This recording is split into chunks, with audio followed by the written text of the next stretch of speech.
আমার আজকের রেসিপি হলো বাকরখানির পায়েস। এটার নামটা কিন্তু অদ্ভুত। বাকরখানির আবার পায়েস হয় নাকি? যারা খেয়েছেন তাদের কাছে কিন্তু এটা অদ্ভুত না, তাদের কাছে মনে হবে একটা রাজকীয় স্বাদ। বাকরখানি পায়েস মানে মুখে লেগে থাকার মতো একটা নতুনত্ব। আজকের এই বাকরখানি পায়েসটি রান্না করার জন্য আমি এখানে চুলায় কড়াই বসিয়ে তাতে দিয়ে দিলাম 4 কাপ ফুল ক্রিম লিকুইড দুধ।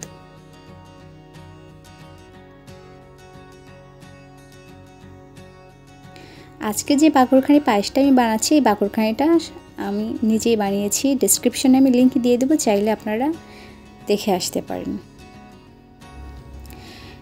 চুলা যখন দুধে বলক চলে আসবে তখন আমি এখানে দিয়ে দিলাম 2টা তেজপাতা, 2টা দারুচিনি, 2টা এলাচ।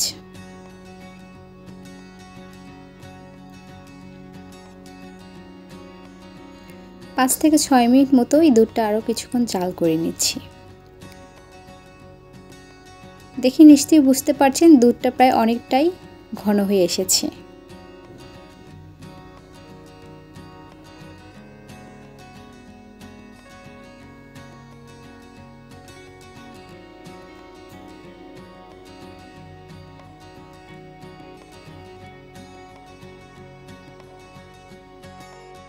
এখন এই দুধের মধ্যে আমি অ্যাড করে দিচ্ছি আধা কাপ ছানা। এই ছানার রেসিপিটাও ডেসক্রিপশনে লিংক দিয়ে দেবো, চাইলে আপনারা দেখে আসতে পারেন আমি কেমন করে ছানাটা তৈরি করেছি। এবার হাতলের সাহায্যে এই ছানাটা দুধের সাথে খুব ভালোভাবে মিশিয়ে নিব। ছানাটা কাটানোর পরে আমি ছানাটা খুব ভালোভাবে ধুয়ে নিয়েছি, এই জন্য কিন্তু দুধটা কেটে যাবে না। ছানাটা একদম পারফেক্ট আছে, দুধ কাটার কিন্তু একটু ভয় নেই।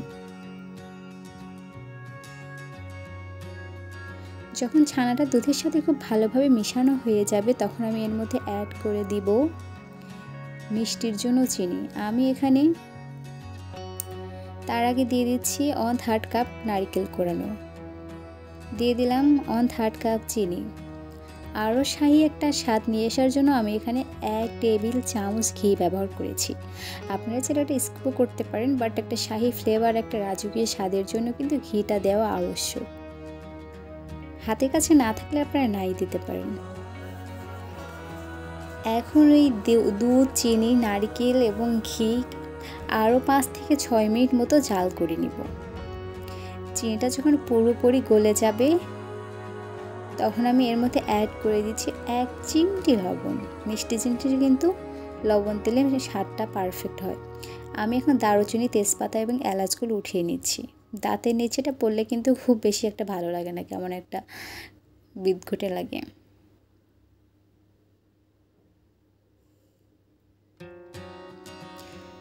এখন এর মধ্যে আমি দিয়ে দিচ্ছি বাকরখানিগুলো। এই বাকরখানিগুলো একদমই আমার নিজস্ব হাতে তৈরি করা। আমার চ্যানেলে 2 রকমের বাকরখানির রেসিপি দেওয়া আছে, আপনারা চাইলে দেখে আসতে পারেন। মিষ্টি বাকরখানি এবং হালকা নোনতা বাকরখানিও কিন্তু দেওয়া আছে। ঢাকাইয়ে বাকরখানি যেগুলো সেগুলো সবই দেওয়া আছে। বাকরখানিগুলো দিয়ে দিলাম আমি। এখন এটা ঘড়ি ধরে 2 মিনিট জাল করে নেব। 2 মিনিটে বেশি কিন্তু এটা জাল করা যাবে না, তাহলে কিন্তু একদম গলে যাবে।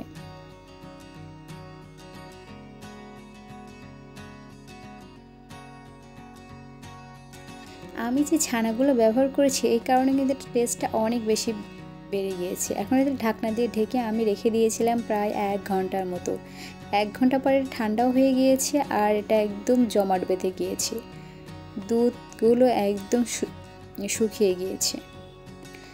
এখন আমি আপনাদেরকে সার্ভ করে দেখিয়ে দিচ্ছি কতটা পারফেক্ট হয়েছে।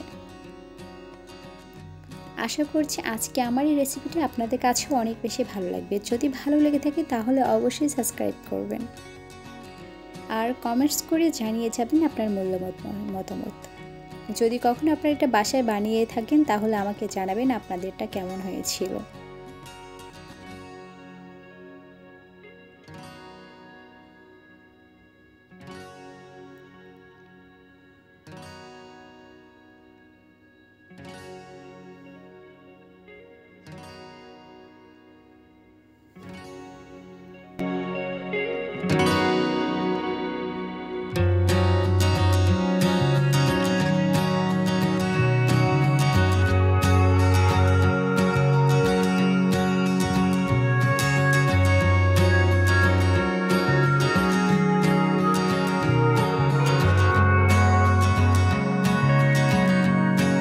আজকের মতো এই পর্যন্ত। সবাই ভালো থাকবেন। আল্লাহ হাফিজ।